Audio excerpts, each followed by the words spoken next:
Assalamualaikum warahmatullahi wabarakatuh. Hi everyone, I'm Ida. I will present about language disorder. We have to know first about what is language disorder.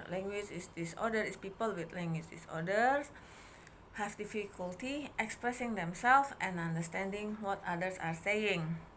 Language disorder can be caused by some reasons such as brain injury, genetic, premature birth, late birth, cerebral palsy, stroke, tumor, also autism. The disorders may involve the form of language such as phonology, syntax, and morphology. Its content or meaning, which is semantics. Its use or pragmatics are also articulation.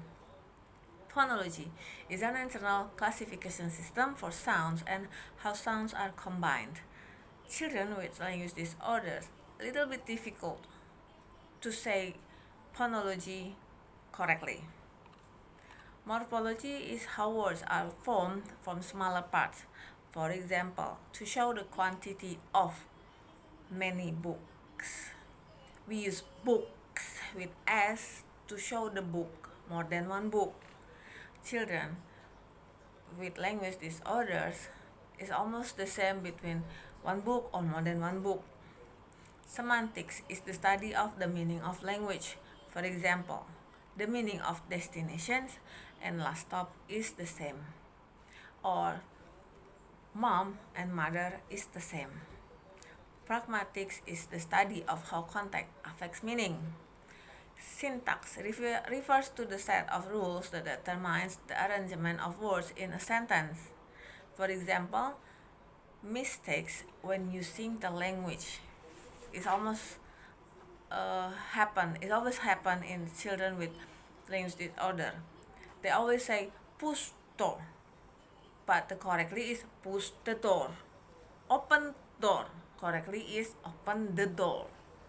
Syntactic deficits are common in language disorders and have always been at the focus of research of language disorder.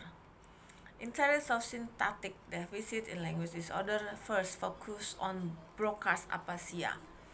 Aphasia is a condition that robs you the ability to communicate.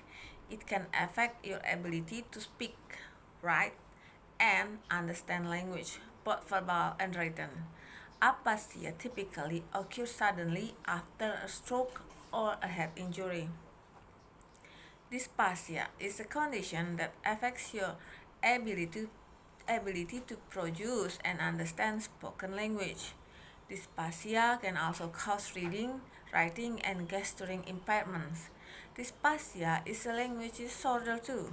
It occurs when the areas of the brain responsible for turning thought into spoken language are damaged and can't function properly. Consequently, people with dyspraxia often have difficulty with verbal communication. Language disorders can be classified into two types, which is receptive language disorders and expressive language disorders. Receptive refers to the ability for hearing and understanding. People with this type are always having trouble understanding what other people say, while expressive is referring to speech matter. This type having problems when they want to say something, difficult to find the right word to say. Also have no idea about the tenses. Here is I will show you receptive versus expressive language. Receptive language is the ability to understand. Expressive language is the ability to communicate. Listening and reading skills fall into this category for receptive, but speaking and writing skills fall into this category for expressive. For receptive, first language skills to be developed. For expressive, develop after the receptive language skills. In receptive, it is relatively easier to develop. In expressive, it is more difficult to develop than receptive skills. And then we continue to here. After dyspraxia, aphasia, dyslalia. Dyslalia is a speech defect caused by malformation of or imperfect distribution of nerves to the organs of articulation. Cannot speak correctly. It inhibits the pronunciation of certain distinct sounds. The main causes of dyslalia are learning disabilities, hearing problems. If the child doesn't hear well, they learn to pronounce different sounds incorrectly. Structural abnormality of the speech organs. There are malformations or defects in the organs that allow us to speak, such as the palate or lingual frenulum, which interferes with our tongue movement. And then phonological disorders. Stuttering is a speech disorder characterized by repetition of sounds, syllables, or words. We can say in Bahasa is gagap. There are multiple possible causes of stuttering. Some include development during childhood, brain injuries also from stroke can cause neurologic stuttering also. And then stuttering may run in families, genetic keturunan maksudnya ya, because of an inherited abnormality in the part of the brain that governs language. If you or your parents stuttered, your children may also stutter.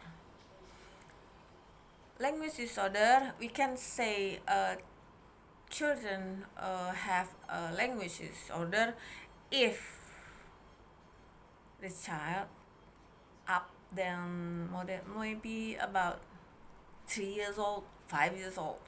But before 5 years old, if they cannot speak yet, we cannot say they're having language disorder. Language disorders is have to pass from the medical test. We cannot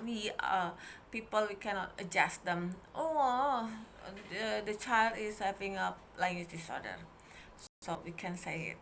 Okay, so that's all from me, Ida. I hope this is bermanfaat ya. Thank you. Assalamualaikum.